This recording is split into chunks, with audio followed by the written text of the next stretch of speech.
नमस्कार मित्रांनो, बाई तुझा आशीर्वाद मालिकेच्या आजच्या भागामध्ये आपण पाहत आहोत. अण्णांना आता डिस्चार्ज झालेला असतो आणि अण्णा हे आता घरी निघालेले असतात. अवनीसुद्धा त्यांच्यासोबत असते, पण अण्णांना मात्र आता इकडे तलफ आलेली असते आणि त्यामुळे ते अवनीला म्हणत असतात, मला ना इकडे काहीतरी घ्यायचंय, ज्यूस घ्यायचंय वगैरे वगैरे असं ते बोलत असतात.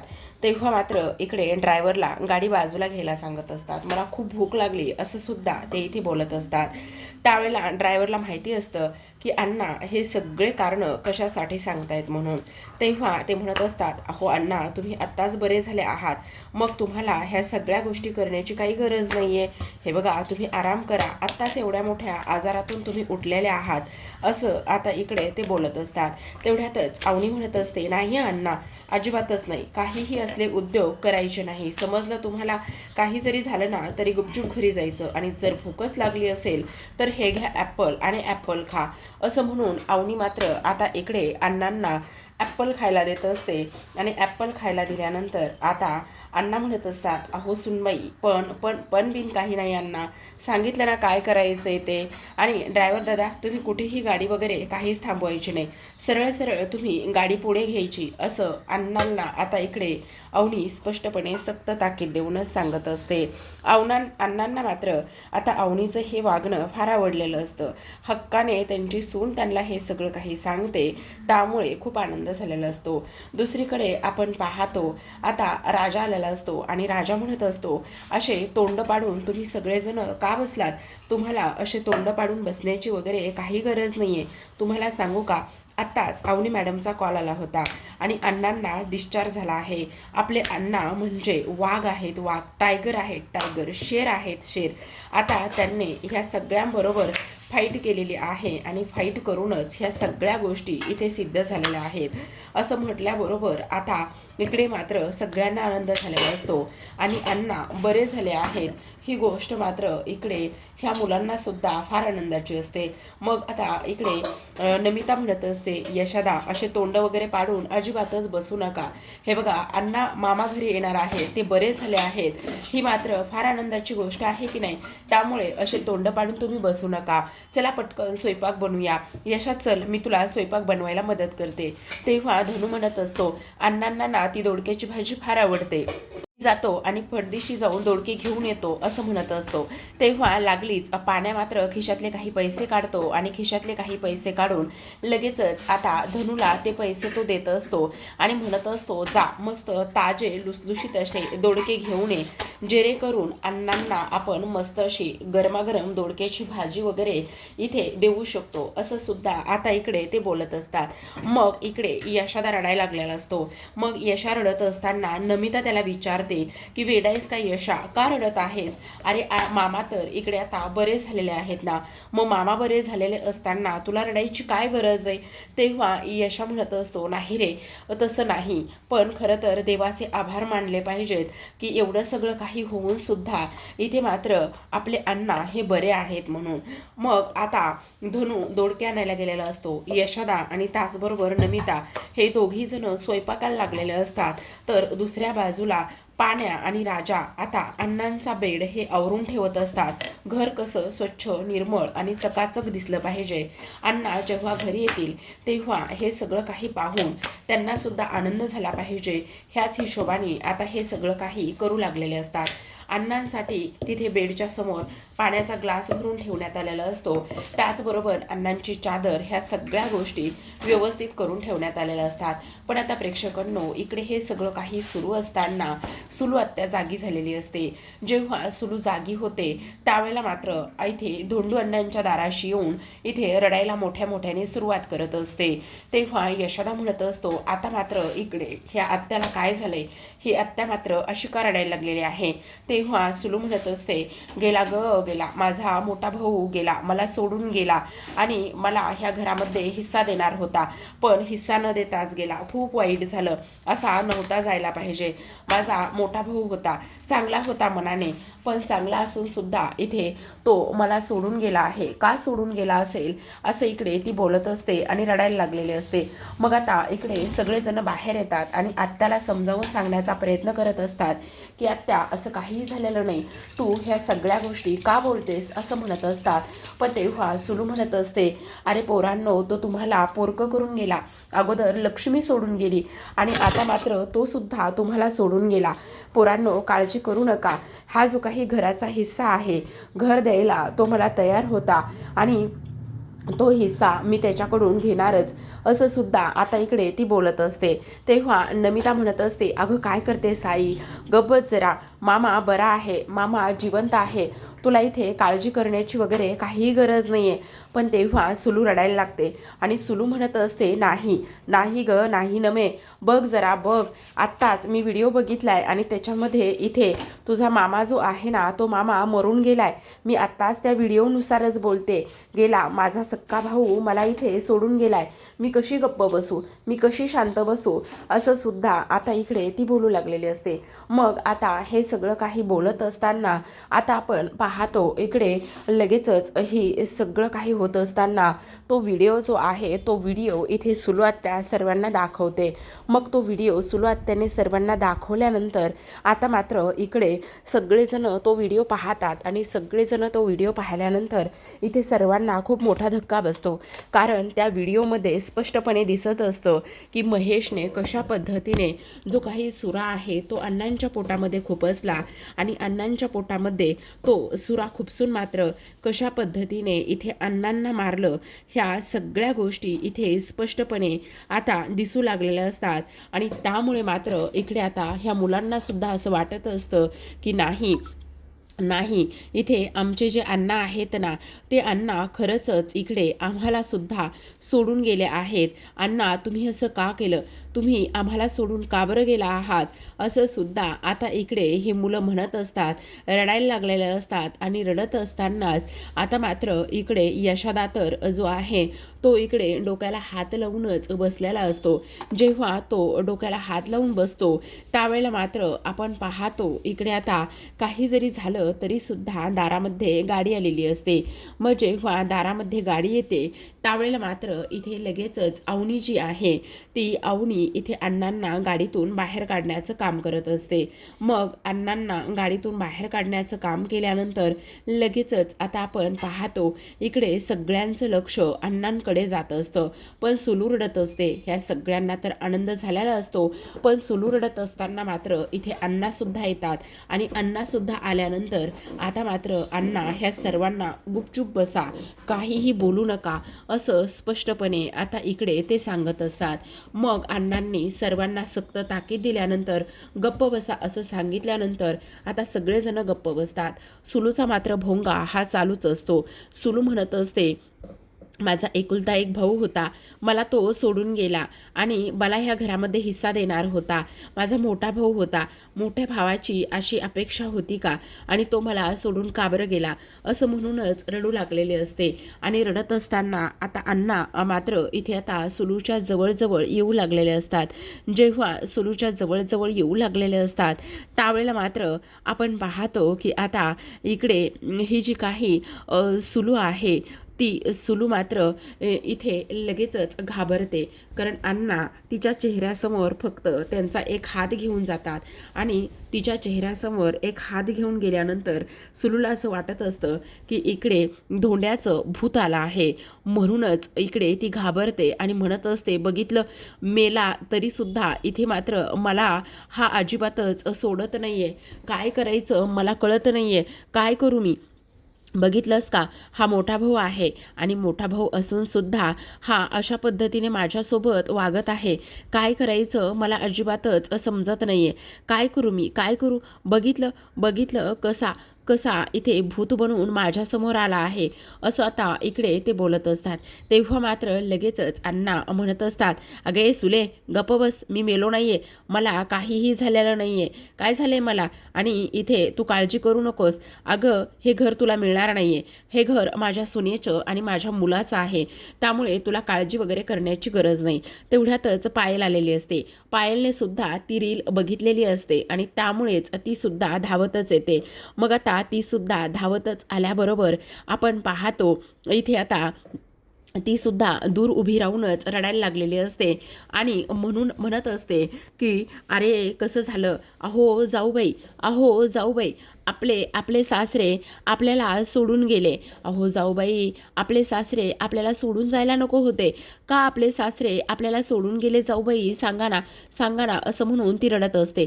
तेवढ्यातच समोर आता अण्णा दिसतात. मग आता समोर अण्णा दिसल्याबरोबर इथे मात्र लगेचच ती म्हणत असते, बाई बाई बाई बाई, सासरी बुवांचं भूत इथे आलेलं आहे, आता काय करायचं, सासरी बुवांचं भूत इथे कसं काय आलंय, असं म्हणून पुन्हा ती रडायला सुरुवात करत असते. मग तेवढ्यातच आता ही नमिता धावतच तिच्याकडे जाते आणि तिला म्हणत असते, ओ जाऊबाई, ओ जाऊबाई, जरा गप्प बसा. अहो अरे पण मला कळतच नाही. अगं नमे, तुला सांगू का, ह्या ज्या काही रील्स वगैरे असतात ना, त्या एडिट करतात आणि व्हायरल होण्यासाठी सनसनीत असं काहीतरी त्याच्यावरती लिहितात. अगदी तसंच काहीसं झालेलं आहे. जा पटकन तिला गप्प कर आणि तिला सांग की अण्णांना काही झालेलं नाही म्हणून. मग त्या नमिता तिच्याकडे धावतच जाते आणि तिच्याकडे धावतच गेल्यानंतर तिला मात्र ती इथे शांत करण्याचं काम करत असते आणि म्हणत असते, जाऊबाई, जाऊबाई, जरा शांत बसा. हे बघा, असलं काहीही झालेलं नाहीये. तुमच्या गोष्टी लक्षात येत आहेत का? सासरे बुवांना काही नाही झालेलं, ते अगदी बरे आहेत. दुसरीकडे आता आपण पाहतो अण्णांना घरामध्ये आणलेलं असतं. आता तिन्ही पोरं अण्णांची फार छान पद्धतीने काळजी घेऊ लागलेले असतात आणि अण्णांना काय हवं काय नको ह्या सगळ्या गोष्टी ते पाहू लागलेले असतात. अण्णांना त्यांच्या खाटावर व्यवस्थित बसवण्यात येतं. जेव्हा अण्णा त्यांच्या खाटावर बसतात त्यावेळेला मात्र इथे आता अवनी सुद्धा असते. अवनी म्हणत असते, काळजी करू नका, आरामात सगळं काही होईल. पण आता मात्र इथे अण्णांना ही लोक विचारत असतात, अण्णा तुम्ही बरे आहात ना, तुम्हाला आणखी काही त्रास तर होत नाहीये ना, सगळं काही ठीक आहे ना, असं सुद्धा इकडे आता ते विचारत असतात.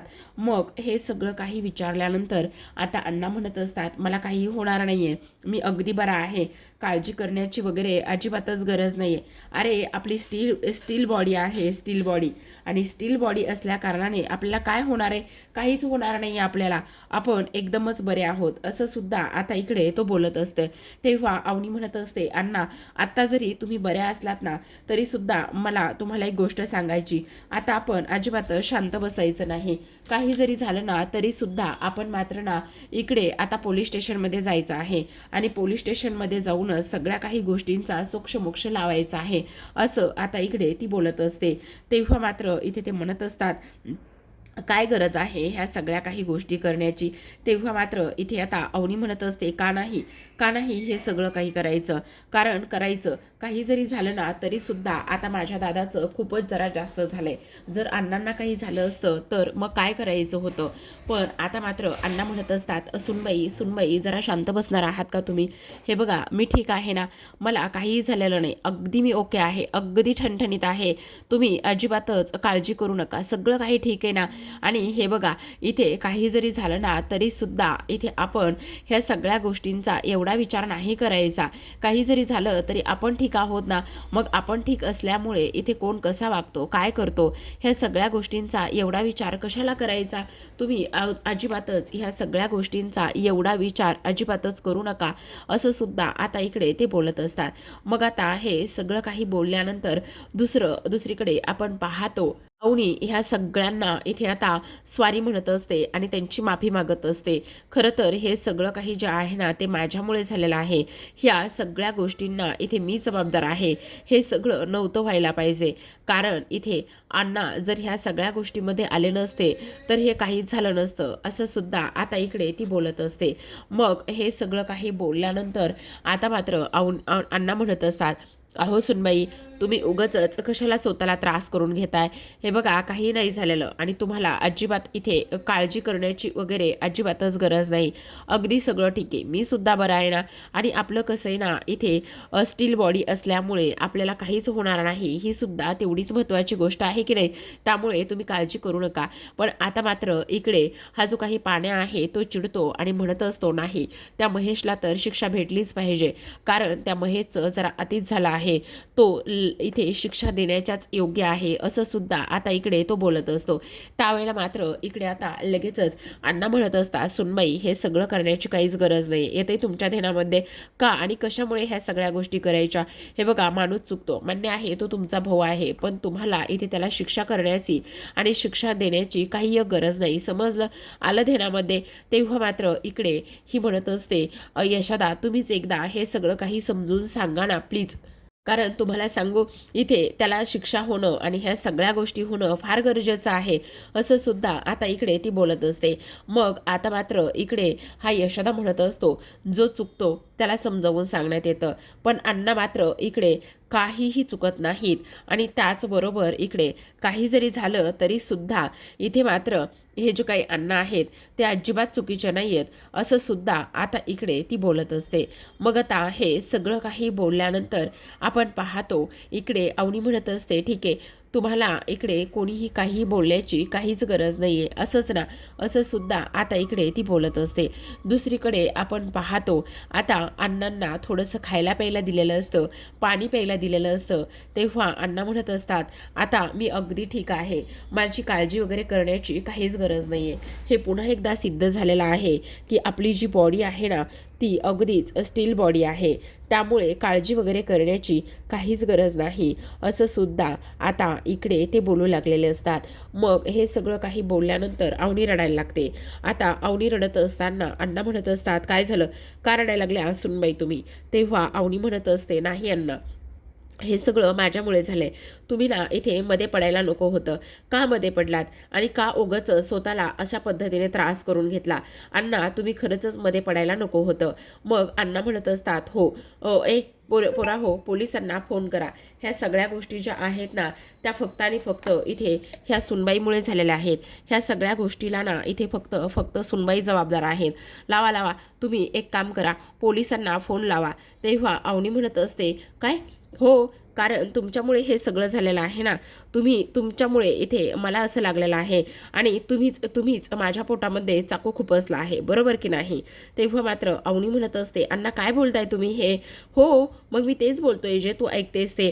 तूच माझ्या पोटामध्ये इथे चाकू खुपसलास ना, तुझ्यामुळेच मला लागलेला आहे की नाही, हो की नाही, अगदी बरोबर ना. असं बोलल्याबरोबर आता मात्र इकडे लगेचच अवनी म्हणत असते, नाही अण्णा, असं काही नाही ना. मग तू जर हे सगळं काही केलेलं नाहीस तर मग तू स्वतःला इथे त्रास करून का घेतेस. का ह्या सगळ्या गोष्टीला तू स्वतःला जबाबदार मानतेस. का ह्या सगळ्या गोष्टी तू केल्यास असं दाखवतेस.